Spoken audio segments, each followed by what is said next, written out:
when you engage sexually with somebody over with multiple people over a certain amount of time. I think it was like over 5 people, 6 people, something like that.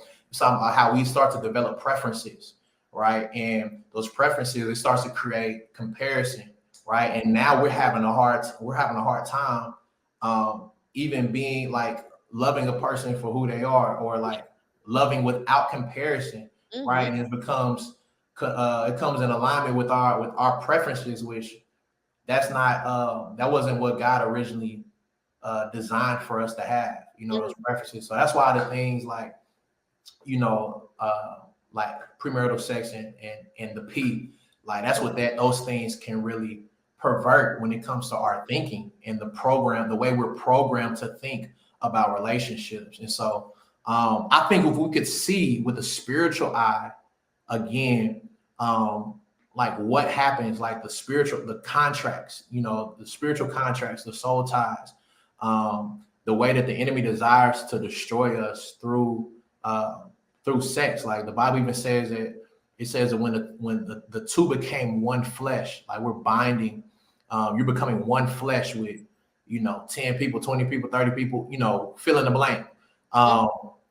And that like it says every other sin you do is outside the body, but sexual immorality is committed to the body, right?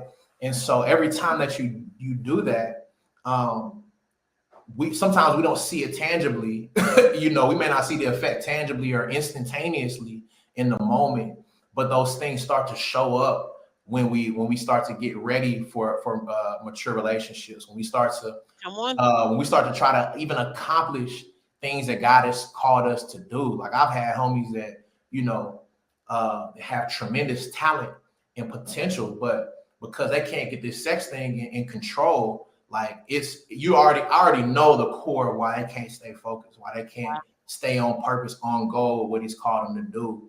And a lot of times it's a spiritual thing. It's like the enemy is using these sexual contracts, these soul ties, to create a spirit of delay, on what God has called them to do in their life, and it's affecting generations, honestly.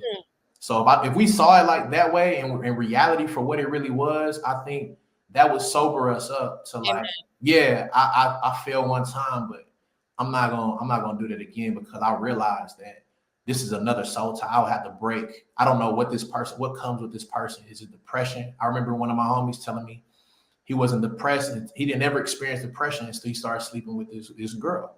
And so that was the first time I really believed in soul ties. I was like, bro, soul ties are real? He was like, bro, I ain't never had depression before, bro. Wow. I started being with her, and that was like kind of her thing she struggled with, and now I'm struggling with depression. And so now you got these other things that you're gonna have to break, that you're gonna have to come out of agreement with.